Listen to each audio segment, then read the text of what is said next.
Bueno, queridos patitos, aquí estamos para tratar un libro de un tal Juan Carlos Pérez Álvarez llamado Atentado a la Conjura de Higueldo.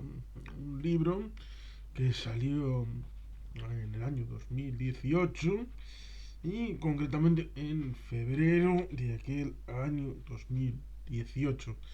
La curiosidad estriba en que aquí detrás, como suele aparecer en algún que otro libro, puse, porque el autor soy yo mismo, pues evidentemente puse el tiempo en el que se había escrito. A ver dónde estaba esto, porque parece como que aquí no está. Ah, sí, aquí está. Este libro fue escrito entre el día 9 de enero y el día 11 de febrero del año 2018. Puede parecer un mes, pero hubo una de esas 3 semanas en que estuve en Santander. Bueno, pues ciertamente tenemos aquí una novela de unas 300 páginas en donde al final incluyo las lecturas que había hecho y que igual podrían al lector dar una idea de cuáles habían sido los nutrientes para escribir esta novela. Lo mismo que otros elementos que podemos mencionar. ¿Por qué? Porque ha Atentado a la Conjura de Geldo, una novela en la que metemos a un Erchaina en el fregado de tratar de resolver problemáticas ligadas a terrorismo internacional, en donde se da una paradoja bien interesante y bien nutritiva por mi parte, como es hablar de terrorismo en Euskadi sin mencionar ni incorporar a ETA en ninguna de las páginas. Bueno, de muchos años he escrito ensayo, he escrito artículos, y mi querido y egregio padre me ha dicho muchas veces, haz novela, como si fuera el paraíso perdido, ¿no? Como si fuera el horizonte en donde el mañana iba a ser más verde en los campos del Pelennor. Bueno, pues pasado el Rubicón, habiendo hecho sus buenas novelas, más de una, más de dos, más de tres, más de cuatro, no me he hecho multimillonario, a pesar de que ha estado divertido y entretenido, y puede que sigamos, porque hay como media docena de proyectos que tengo en la cabeza para transmitir a través de novela, porque eh, hay un par de errores en su conceptualización. Primero, que no es necesariamente un vehículo para ser rico, sino un vehículo para transmitir historias. Y tan importante como el creador es el lector, que pueda acceder a leerlo y aporte su contribución voluntaria a través del pago por la creación. Y segundo, a veces cuando se piensa que es una novela, se tiende a pensar qué es lo que a mí me gusta que sea una novela. Sobre todo cuando tiene unos padres que no leen, pues evidentemente su concepto de novela puede estar un poco distorsionado y no tenga mucho que ver con una historia a través de personajes que transmita una serie de circunstancias. Por ejemplo, uno puede pensar, ni es un autor, Javier Sierra, que fue importante a la hora de transmitir esta historia, porque en los títulos de crédito, por así decirlo, como se suele poner a veces, mm, además de dedicatorias, que, bueno, pues en este caso están juntas porque no hay una dedicatoria específica a nadie. Es un error, un acierto. Bueno, aquí pongo a mis queridos Diamonds, que no lograron impedir que esta obra viera la luz. Tiene que ver con el título de Javier Sierra, que ganó el premio Planeta. En una historia en la que habla de que hay que coger historias del otro lado y traerlas, pero en la barda, en la frontera, en el muro, hay una serie de diablillos, los Diamonds, que tratan de procurar que nadie traiga esas riquezas culturales a este mundo. Que nadie cojan de allí tramas para poder contarlas aquí. Un poco como sería Prometeo. Prometeo que coge el fuego de los dioses y se lo da a la humanidad. Hombre, la cosa no sería tan grave, pero la historia debe ser transmitida con el gusto del autor sin ser mediatizado por injerencias externas que pueden desvirtuar lo que es el concepto de lo que uno quiere transmitir. Y ciertamente ahí tenemos el caso de Javier Serra como una influencia póstuma, menor, bueno, a esta trama que trata de establecer la relación con Nesser China, con Aitor Pleguezuelos, que es un homenaje evidente a dos amigos, Alberto Pleguezuelos Ginel, de Martorell, y un profesor de Arcaute que es Aitor Echandía. Y por lo tanto, ciertamente ahí tenemos al protagonista que se desenvuelve en varios entornos, porque también tengo tres influencias de mujer que, digamos que han tenido peso a la hora de construir las tramas, y creo que en este libro están homenajeadas las tres, e incluso luego tendrá su influencia en la segunda parte y la tercera, que no está escrita todavía. ¿Cómo son? Dolores Redondo, la trilogía del Baztán, muy importante. Eva García Sáenz de Urturi, con la historia de los longevos, y después Pasaje a Tahití, la saga de la Ciudad Blanca, con Kraken como protagonista, y María Oruña. María Oruña, que es creadora de saga con Valentina Redondo, que a su vez es un homenaje a Dolores Redondo, y Oliver, con su raigambre en Escocia.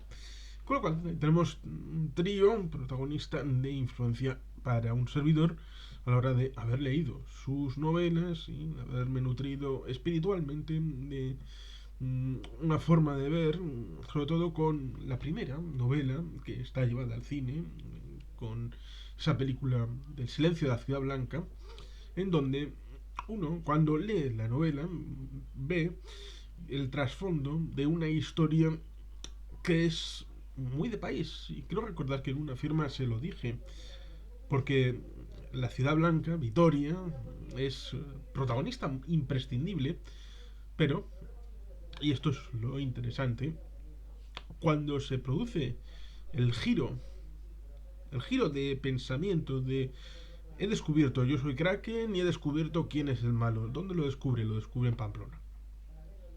Lo descubrí en un lugar donde yo estuve, en una pensión. Resulta interesante y curioso porque las estancias se dividen por 1 de enero, 2 de febrero, 3 de marzo, 4 de abril, es decir, San Fermín, muy ligado a la canción. Y por lo tanto, me hizo recordar cuando yo pasé por el año 2009, en aquel momento, en septiembre, por el Alcata Suneguna de aquel año. Pero eso, este otro libro de un servidor, y ya llegaremos dentro de unos días. Bueno, pues ciertamente ahí tenemos una situación en la que aparece Vitoria, aparece Pamplona y fugazmente aparecen San Sebastián y Bilbao. Con lo cual, las cuatro capitales vascas del sur de nuestro país, de Euskadi, aparecen en la novela de Eva García Sarturi. Y digamos que ya venía rumiando un poco una idea de hacer una historia, sobre todo basado en una circunstancia que a veces me ha impulsado para escribir diversas tramas, diversas historias, como es tener un sueño.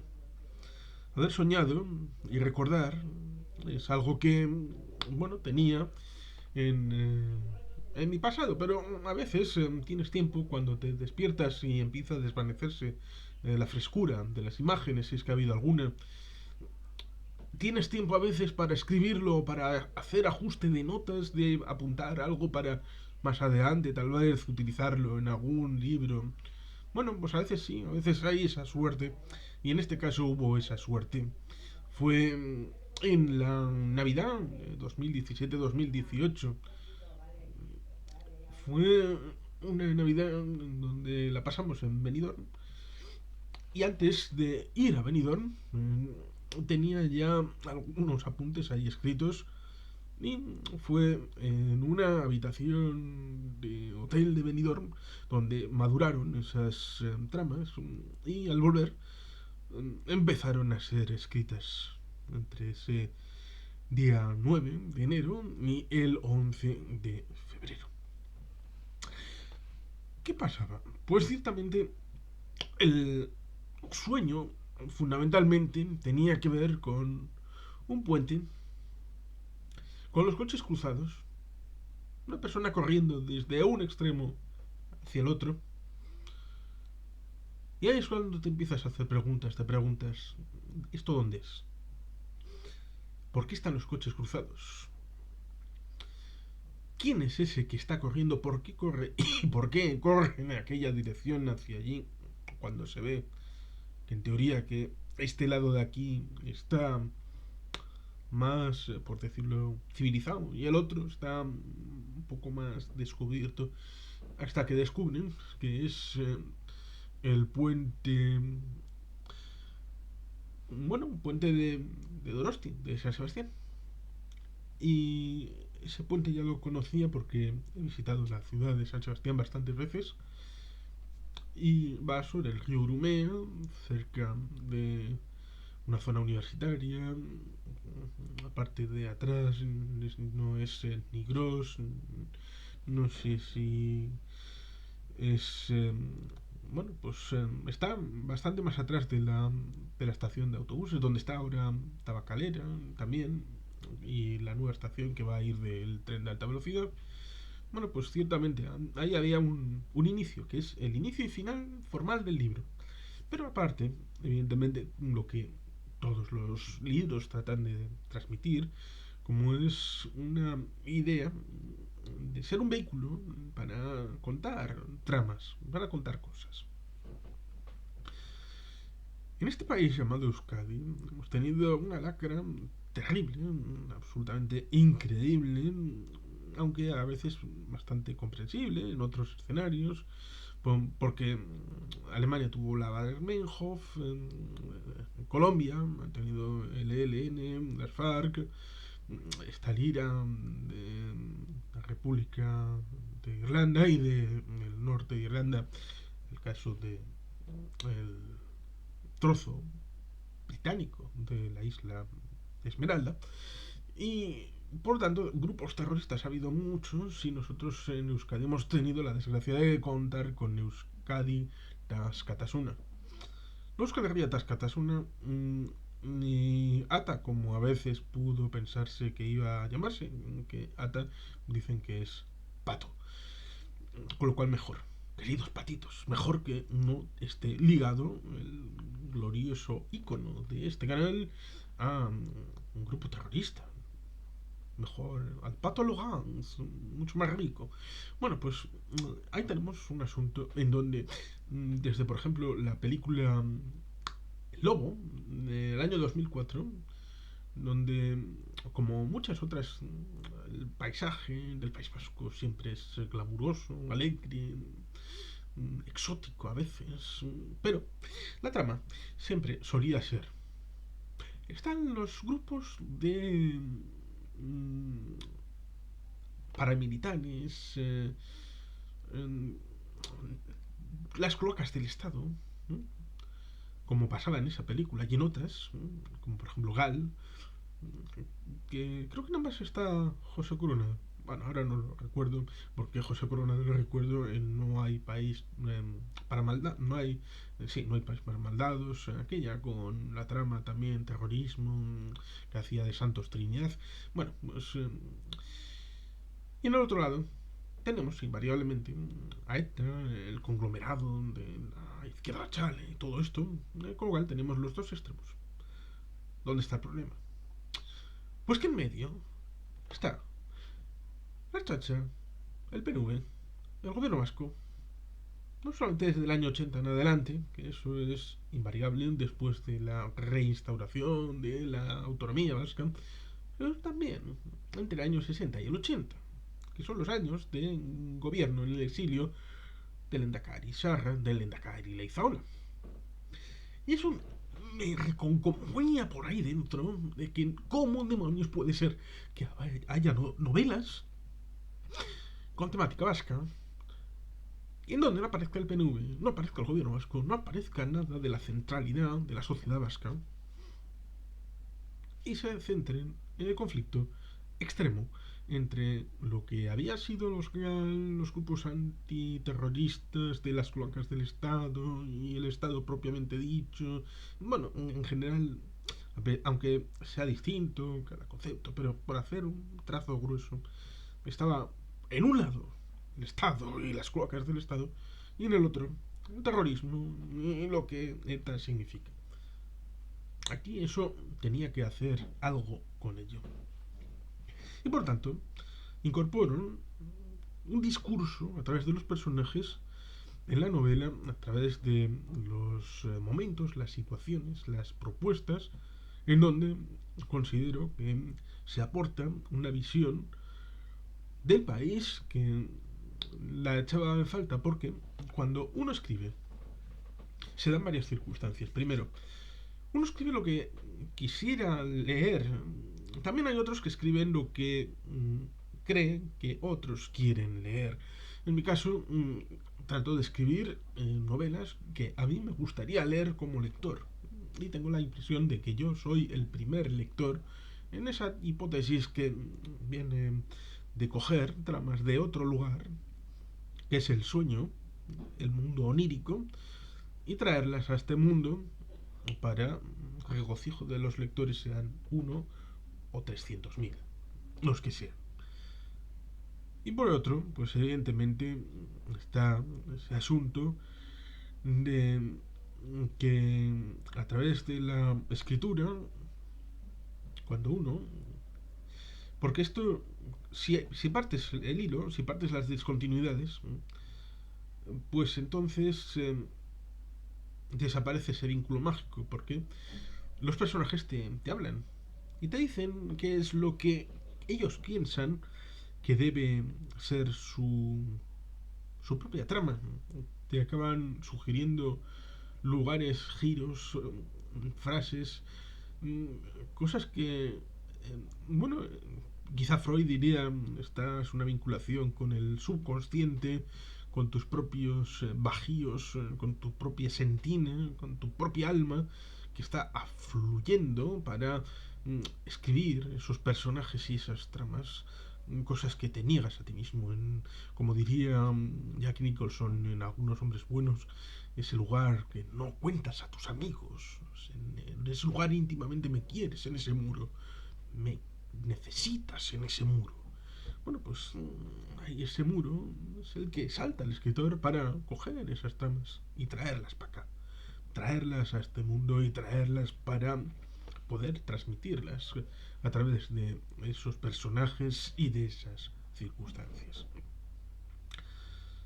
Resulta igualmente curioso, por ejemplo, como le decía una lectora, que hay una circunstancia pintoresca porque el protagonista, pongo originario en Zumaya, y le hago vivir en Donosti porque la comisaría en la que trabaja es la del antiguo, cerca de, de la zona del Peine de los Vientos, y en la casa en la que le pongo a vivir está dos portales de diferencia. La cuesta que sube bueno, es el paseo Miraconcha, que sube desde la Concha hacia arriba, en dirección un poco hacia el palacio, donde se hacen los cursos de verano en la UPV, y en teoría un poco hermanado con el Palacio de la Magdalena, ¿no? Porque fueron hechos por suscripción popular, luego entregados a la monarquía, luego expropiados por la República, luego vueltos a entregar a la monarquía, que los cede a la ciudad con determinadas condiciones, lo cual ciertamente, como digo, Hermana, Santander y San Sebastián, que tuvieron sus más y sus menos porque compitieron por el favor de tener a la corte en determinadas etapas del año. Pues digamos que la serie que digo, que comienza así en el primer tramo, como es la serie Patria, basada en la novela de Fernando Aramburu, que mejor no digo, que relación indirecta e insospechada puede llegar a tener compasos intermedios entre este escritor y un servidor.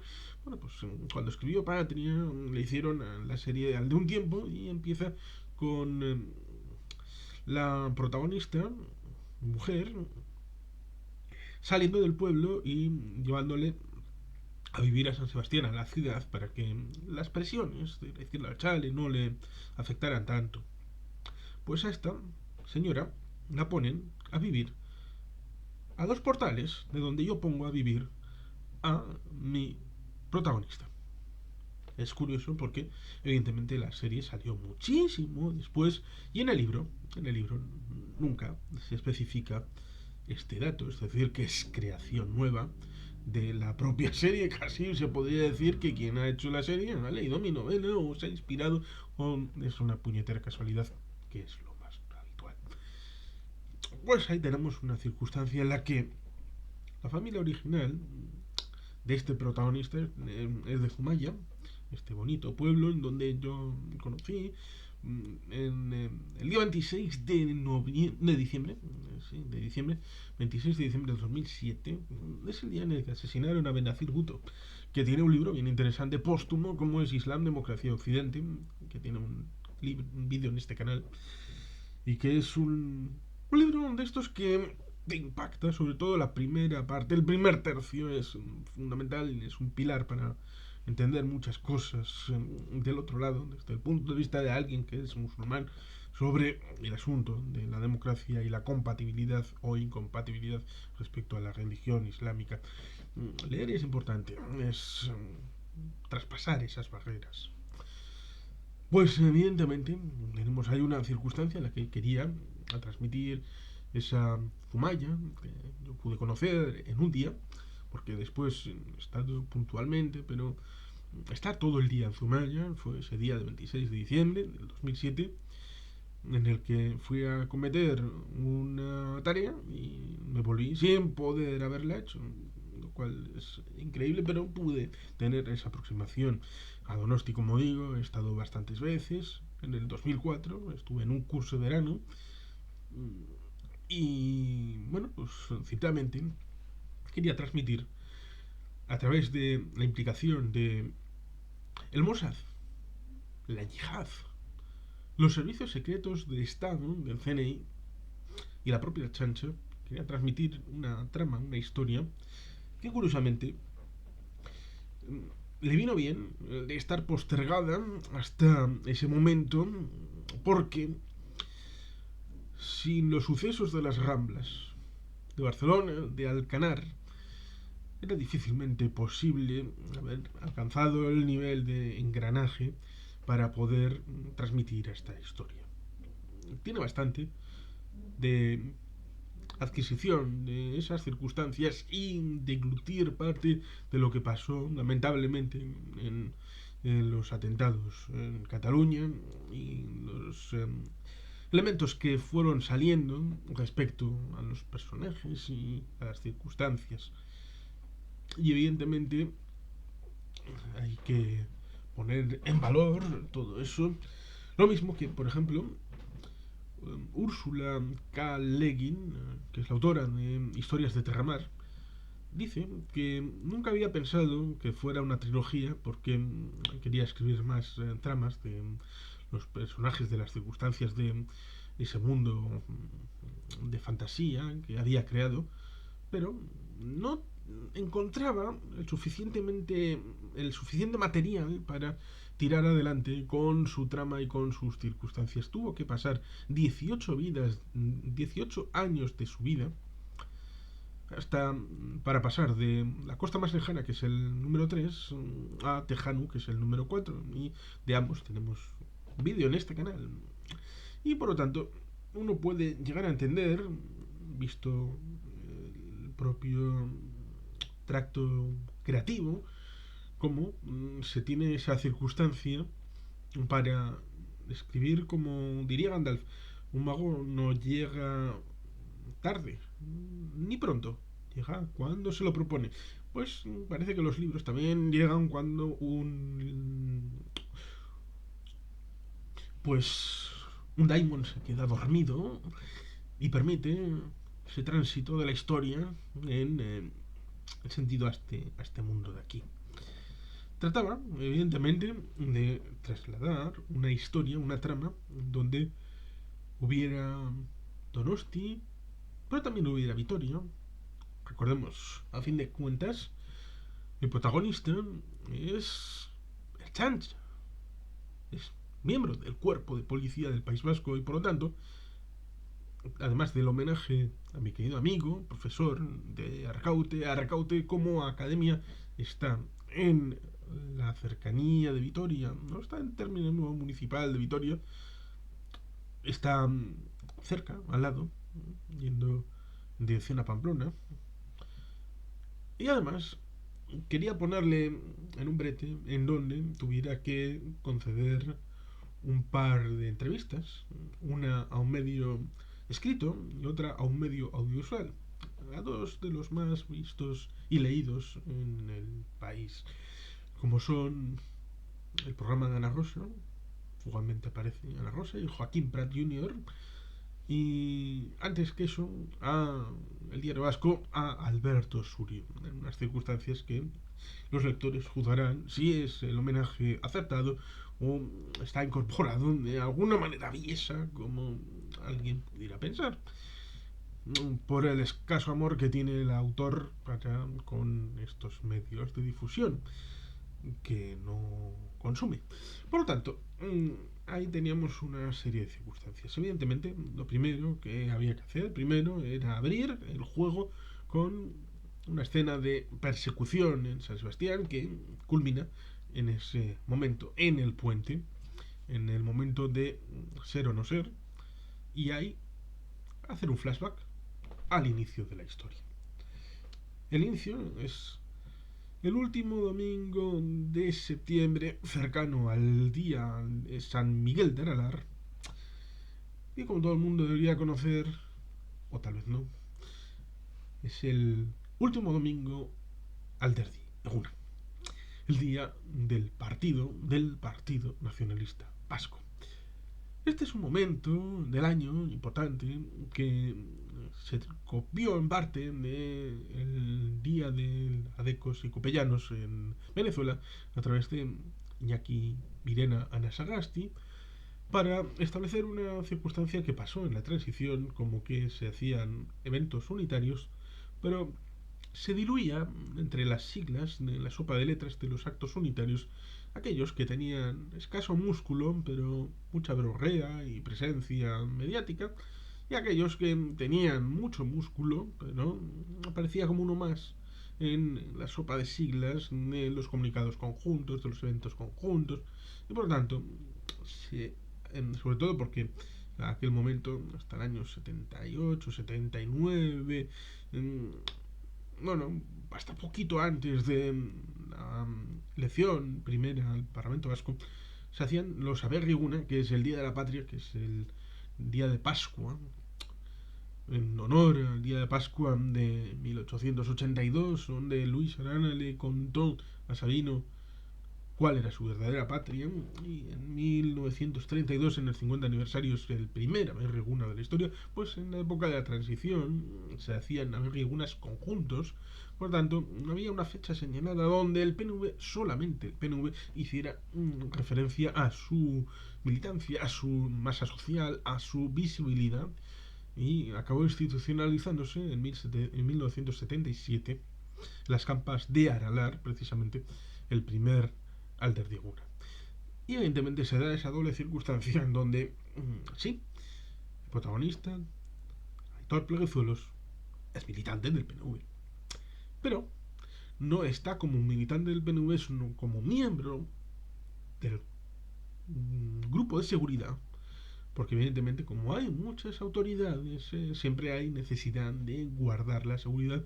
Habitualmente pues está Lendakari, presidentes de diputación, de juntas generales, alcaldes, concejales, senadores, diputados, del Congreso, gente de muy variado nivel de responsabilidad pública y por lo tanto es necesario una seguridad.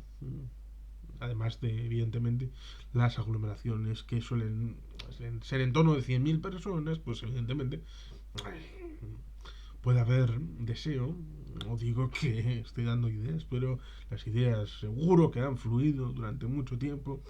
Siempre puede pasar que en esas aglomeraciones haya tentaciones de alguien de montar algo.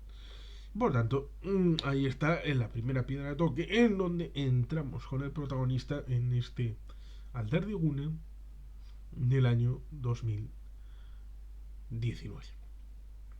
En ese momento estaba en el futuro. Estamos hablando de comienzos del 2018, hablando de año y medio en el futuro. Pues evidentemente en algún momento llegó y este libro estuvo, no sé si este ejemplar exactamente, pero estuvo físicamente en esa campa en el momento del Alderdigune de 2019. Estas cosas pintorescas, simbólicas, que a veces a alguno, pues como por ejemplo a mí mismo, me resulta interesante poder casar el hecho ficticio con la simbología en el mundo real. Pues evidentemente hay muchos elementos que se van incorporando.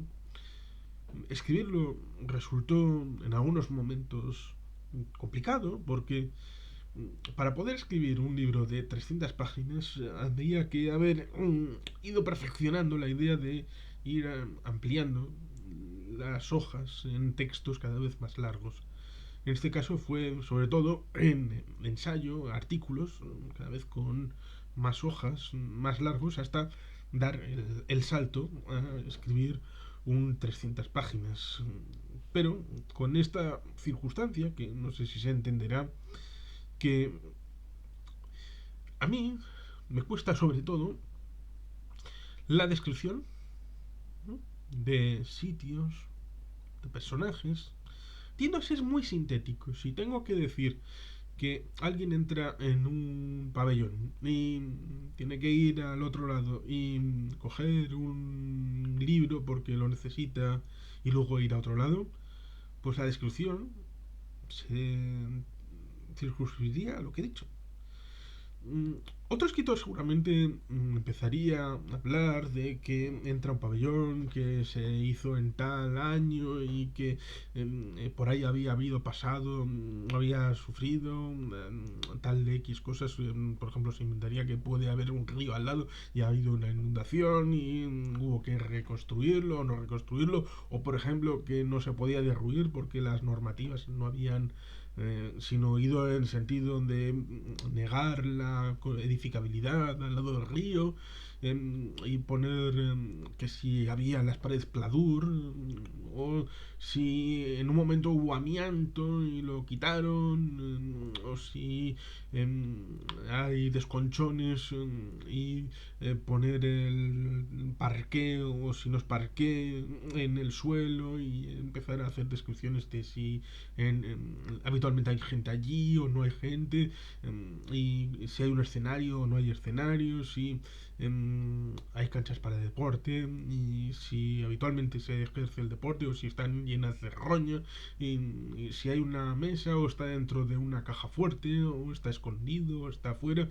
qué tipo de libro es, vamos, el tipo de descripción del lugar y de cómo se llega de aquí a allí y cómo se vuelve. Yo soy más sintético de transmitir de necesito ir para allí, el libro está allí, cojo el libro y me voy. Por lo tanto, eso habría hecho un libro de 20 páginas, lo cual evidentemente, según los cánones, dicen que deben de ser por lo menos 50 páginas, ¿no?, para ser considerado canónicamente un libro.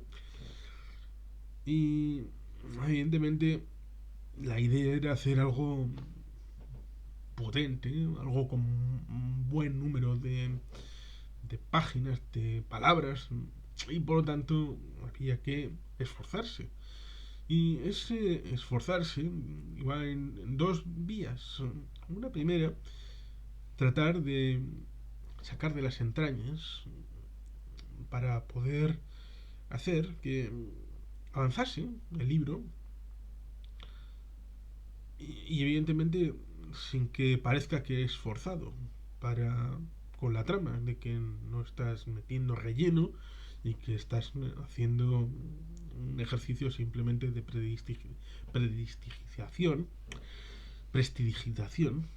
Y para eso está la otra cosa, ¿no? Y es que en todos los libros, aunque no traten de ti, debes incorporar cosas tuyas, cosas de tu persona, de tu familia, de tu entorno, para que se sienta, aunque sea espiritualmente, se sienta como que es un libro donde hay honestidad, hay transparencia, hay ganas de contar algo que tiene alma, que tiene emoción. Y la mejor manera es incorporar cosas que tú sabes, pero que son parte de ti. Y eso está incorporado dentro de parte de las tramas, porque el protagonista está investigando un tema de criptomonedas, lo cual ciertamente es interesante porque meto ahí el tema de las criptomonedas. También meto un asunto que ha salido posteriormente, como es un superordenador, porque hay una sede del CSIC, donde estuvo un tal Pablo Echenique. Y bueno, pues ahí tenemos una situación en donde, en teoría, le cogen a este personaje, al protagonista, y le llevan para el macrocentro, bueno, nuestro Pentágono, Gure Pentágono A, en Leyoa, en la zona más bien Erandio, ¿eh?, que es el cuartel de la Chancha, que está ahí cerca de la otrora Tortilla, cerca del inicio de la avanzada. Y evidentemente ahí ponemos Vizcaya, ahí ponemos Bilbao, ahí ponemos... Bueno, Bilbao aparece, porque en un momento dado llevamos al protagonista, a Sabine Echea, una cuestión que quien lo lea ya llegará a eso. Pues evidentemente le, le llaman para una historia que él no sabe en principio, pero digamos que en el Alder de Iguna se lo tratan de avanzar, él no lo cree, pero al día siguiente se lo sueltan oficialmente y usted coja sus bártulos, coja el petate y váyase para Erandio a hacer las cosas que le diga a su nueva jefa. Le sacan de la comisaría. Hay un asunto que también está ligado a la Deep Web, a la Internet profunda, ligado a una investigación que en teoría pues una diputada de Podemos ha preguntado en el Parlamento Vasco y rutinariamente pues tienen que responderle, hacen la investigación, bueno, vamos a hacer esto para, bueno, cumplir el expediente, pero se dan cuenta de que hay algo por ahí que, bueno, pues empieza por aflorar y tiene que ver con un posible atentado en San Sebastián, como dice el nombre, que es de un amigo que me dio nombres para la trilogía completa, como es Pedro Ereña, que tiene un epílogo en mi libro Abecedario para la Convivencia, de Agalir Ediciones Solidarias, de Santucho, en Bilbao. Pues Pedro Ereña me dijo 3 títulos para posibles de este primer libro, y yo dije, bueno, son 3 títulos, quiere ser una trilogía, con lo cual ya tengo los títulos de la trilogía completa, como son Atentado a Conjura de Igeldon. Él dijo la Conjura de Igeldon y yo puse Atentado. Supongo que la psicología del ABC porque el segundo es Burdin-Sare, el honor de un Berrozi, y el tercero me dijo la ficha vasca. Igual delante habrá una palabra con la letra C. Eso ya se verá. Pues ahí tenemos esa circunstancia en la que, haciendo esa investigación, aflora algo. Y a través de las diversas páginas del libro, de esas 300, trato de establecer una relación, primero, entre el protagonista con una compañera a la que no veía hace mucho, a la que le asignan, a la que había visto como compañera de trabajo, sin mirar el género, pero en esta nueva misión, en el momento en el que le pilla esta misión al señor Plebezuelos, en algún momento le piensa, cachilimochi, pero si es una mujer, bueno, pues estas tonterías que a veces los humanos hacemos de tener una percepción, un punto de vista, pero luego, a pesar de que sea tan evidente, pues dices, hombre, pues si también es esto otro. Con lo cual ahí tenemos una relación pasada también por el tamiz de Star Wars, porque resulta pintoresco y evidentemente friki, como es el autor de meter en 12 páginas una crítica a episodio 8 de Star Wars, esa mierda del Skrull de Rian Johnson, porque el auténtico, como todo el mundo debería saber, es el que hizo después Puñales por la espalda y más o menos también después lo de Glass Onion, la segunda parte de esta saga con Benoit Noir, de Benoit Blanc, lo negro, blanco y negro, los colores del medio es donde vive la gente, no en maximalismos ni absolutos, a pesar de que los protagonistas sepan que el episodio 8 es una absoluta mierda. Bueno, pues ciertamente ahí tenemos una trama bien interesante, tratando de establecer también la relación con el entorno y con el protector, por así decirlo, dentro del cuerpo, como es Martín Chipía, originario en Vitoria, que resulta pintoresco porque Martín Chipía es un personaje de la historia real, tal y como incorpora en una de sus secuelas de El silencio de la ciudad blanca, la propia Eva García Saidurturi.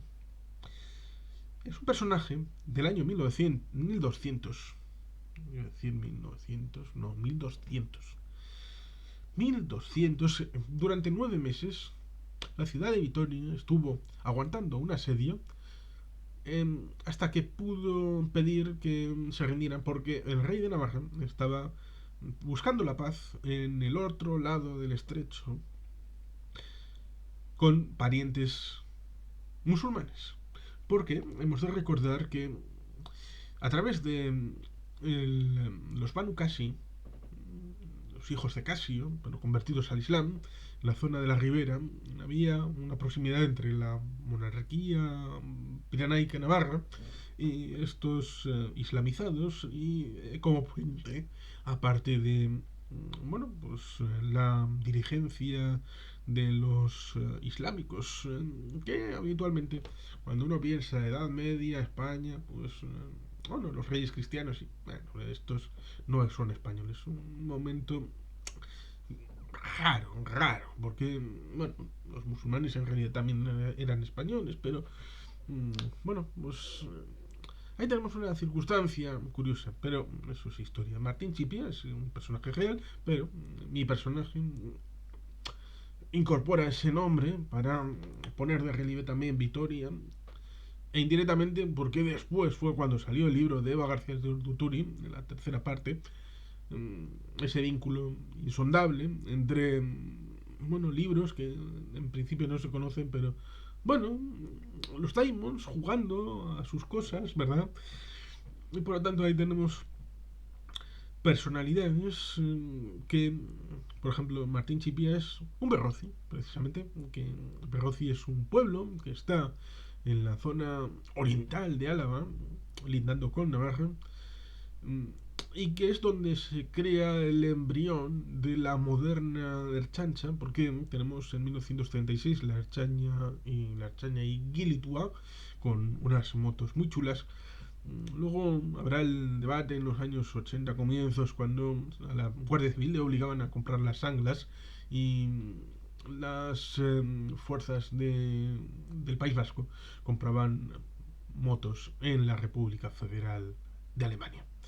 Un desequilibrio que dijeron, estos están comprando cosas muy ricas, ¿por qué nosotros tenemos que comprar esa mierda?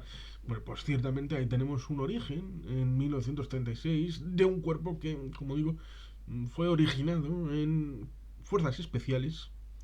Y evidentemente para un caso de terrorismo, pues en principio yo pongo que tratan de incorporar unas fuerzas especiales como es Berrozzi, y a través de este personaje de Martín Chipía, para tratar también el vínculo con esas fuerzas, porque está la yihad, que quiere hacer el mal, y está el Mossad, que evidentemente está involucrado en la pomada, sobre todo por el Estado de Israel, al que buena parte de el gobierno vasco en el exilio pues ayudó después de la Segunda Guerra Mundial a trasladar. Creo que fue el capitán Erarno Dena el que tiene una placa, una calle en el puerto de Haifa, en la costa de Israel, y como en muchos otros anónimos para la historia oficial, tuvieron participación en el tránsito de judíos desde el continente europeo después de la Shoah, el genocidio, el holocausto de hizo el Tercer Reich a este pueblo. Pues hicieron mucho, y también está incorporado como pincelada en la trama, y evidentemente tenemos esa circunstancia que, como decía, está vinculado con lo aprendido en Cambrils y en Barcelona en el caso de las Ramblas de final de agosto de 2017. Y por lo tanto ahí tenemos un rico combo de tramas y de historias en donde los personajes, las situaciones se van transitando a lo largo de semanas para ir desde el punto inicial al final, que es el punto inicial en donde pues evidentemente se quiere transmitir pues una vivencia de los protagonistas, un trayecto vital. Evidentemente también es importante el padre del protagonista, que tiene una casa en Zumaya. También incorporo evidentemente la Navidad en Zumaya, alguien insigne, originario en Zumaya, como es el profesor catedrático Juan José Álvarez. Tuvo la empatía suficiente con el texto para decir que estaba bien representado su pueblo natal, lo cual es de agradecer para alguien como yo, que, como dije, día completo, uno, en el pueblo de Zumaya. Y ahí tenemos esa situación, sobre todo pivotando en San Sebastián, partes de San Sebastián, también metiendo fiestas como el 20 de enero, el día insigne. La segunda circunstancia de San Sebastián sería la parte de la Semana Grande, que no está incorporada porque queda fuera de fechas en la trama del libro. Y evidentemente chascarrillos como el Cristo Redentor de la zona central, ligado al Cinemaldi. Quien no la sepa, pues cuando vea el libro se reirá seguramente, y si no, seguramente lo puede buscar en San Google. Pero mejor lean el libro y así se divertirán más. Y evidentemente hay una situación que, como decía, ligado al asunto de Alcanar, pues tiene que ver con dos ramas de la familia del protagonista, con un Senen que aparecerá en el siguiente libro, que, bueno, pues es un poquito cabra loca y que le hará un poco de putaditas al protagonista, a Aitor Pleguezuelos, porque la vertiente de esa familia han ido a Madrid y ahí se han curtido y se han rellenado de un acondicionamiento que hace de extrañamiento y de choque entre los dos primos cuando vuelvan a coincidir. Y evidentemente los Timons querían que volvieran a coincidir, porque viene de esa parte que piensan, y resulta curioso porque en este libro aparecen en una manifestación mano a mano Estamos hablando de escrito en enero-febrero de 2018. Todavía no se habían sucedido las elecciones en Andalucía, que fueron el primer punto donde entraron los de Vox al Parlamento andaluz y luego entraron en el Congreso de los Diputados. Hay una manifestación codo con codo, Albert Rivera con Santiago Abascal por las calles de San Sebastián en defensa de la seguridad, y a través de la seguridad metiendo un montón de rondón de cosas como la unidad nacional y todo esto.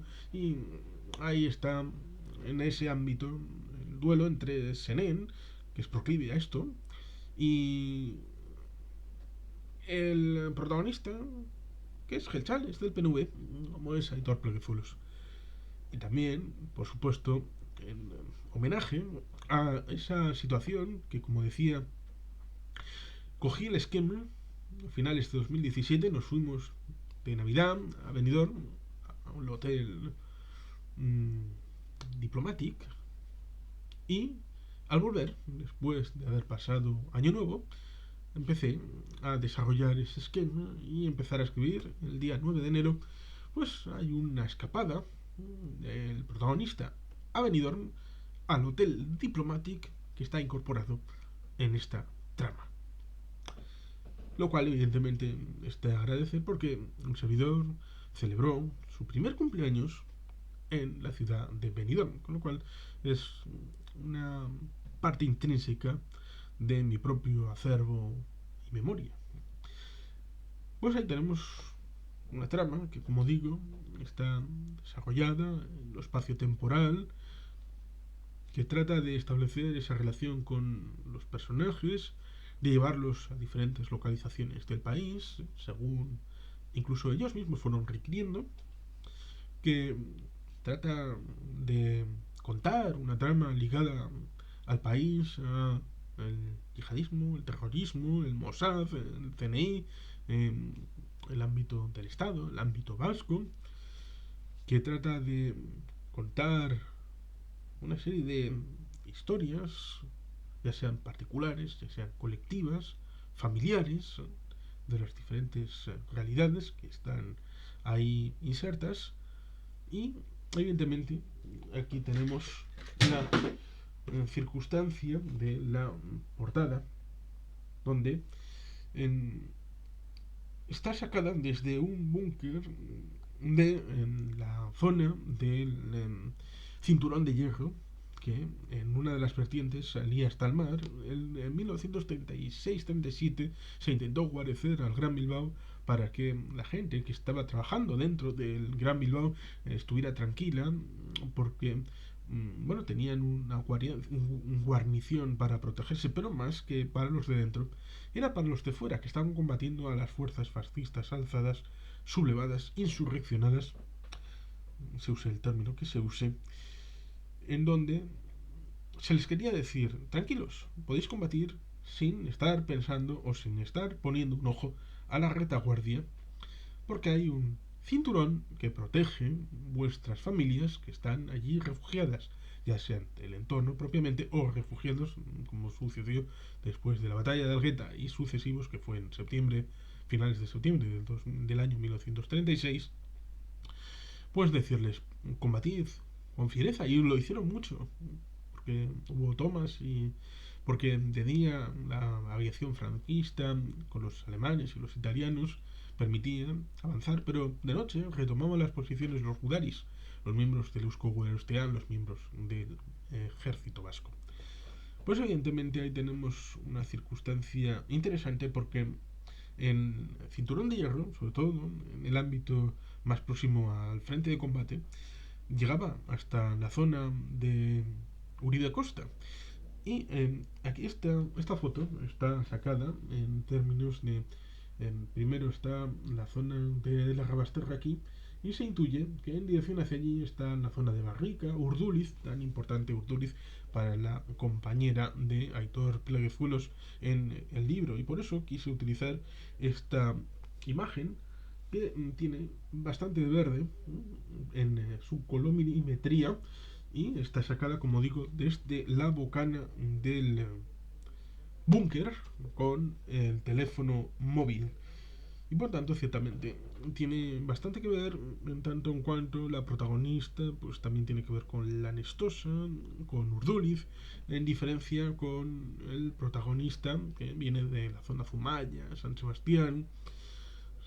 Alguien podría pensar, va a meter el clásico duelo entre Guipúzcoa y Vizcaitarras, el duelo de la A8. No, no, aquí no está metido este asunto, por lo menos que yo considere o que yo haya visto, pero ciertamente ahí tenemos una trama interesante que sale a la luz en un momento en el que ella le dice, estás mal, ¿eh? Estás mal y vamos a necesitar salir de este entorno, hacer un viajecito tú y yo, como colegas, como hacíamos antes, y van a una casa rural que no existe, en una zona cercana a Equino, donde yo mismo tuve... hay una carretera en la parte de enfrente donde se pone este supuesto hotel rural. Fui donde hice un campamento de verano con el club de tiempo libre en el que estaba entre el año 1998 y el año 2002.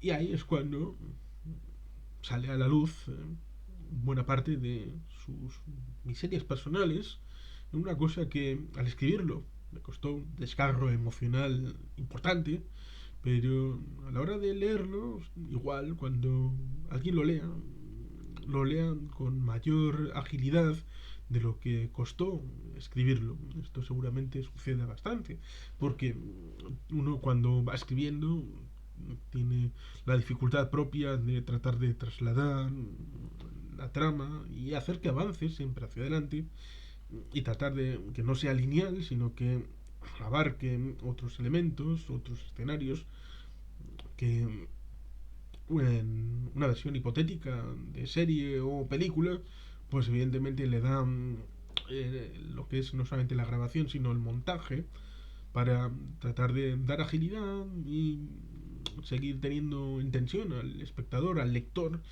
lo cual no sé si se ha conseguido o no, pero en la idea de dar en algún momento giritos de la trama, sorprender al espectador, al lector, mm, ahí está la gracia y la salsa de libros como este, que en su momento ya fue presentado, en este caso, Atentado con Jura de Geldo, como es en parte homenaje a Alberto Pleguezuelos, fue presentado universalmente en su canal de YouTube y que luego posteriormente cogí el vídeo y está también recogido en mi propio canal de YouTube. Por lo tanto, ciertamente ahí tenemos una historia, Atentado con Jura de Geldo, la primera parte de la trilogía, mi primera novela, trasladada en esas 300 páginas, con amor, con alegría, con ilusión, con ganas de trasladar un mundo en donde hubiera confluencia de buena parte de cosas que a mí me interesan. Un libro que, como digo, yo creo que es único en su género. Hay alguien que dijo que era una novela Gelchale. Yo diría que es una novela policíaca, novela negra, pero bueno, cada cual lo puede justificar como quiera y calificar como considere. Y por tanto, ahí cada cual siempre, y cuando sea con respeto, siempre, y cuando sea después de haberlo leído, porque es importante hacer las cosas no por apriorismos, no por juzgar a la persona, sino por juzgar la obra, la obra en sí, si es buena, si es mala, si los personajes están bien tratados, si los escenarios están bien trasladados al público. Aquí está, por lo tanto, Tentado a la conjura de Geldo, donde, como pone aquí detrás, el torpe del suelo es una chaina más en el cuerpo, se ve involucrado en una tensión creciente que desemboca en un atentado de increíbles proporciones en la ciudad de Nostia. Y en ese escenario se verán involucrados el propio Estado español, la Yihad y el Mossad, un cóctel explosivo en el que no todo es lo que parece. Y no necesariamente el final ha de coincidir con el inicio, o viceversa, y todo le hace encaminarse hacia lo desconocido. Por lo tanto, aquí tenemos un libro que recomiendo evidentemente vivamente, de una serie de capítulos que terminan en el epílogo, y en los agradecimientos, y que tiene, en este caso, vamos a decir cuál es el capítulo que cierra 36 capítulos, 36 de diversa variabilidad, porque el corte, digamos que fue un tanto arbitrario, no estuvo planificado, fueron los personajes los que me fueron diciendo cuál era la forma de cronograma, pero bueno, ahí está. Y espero que me digáis, después de haberlo leído, qué os ha parecido. Y nada más, sin más, queridos patitos, es que ricasco, agur brobat, Betty Helpean.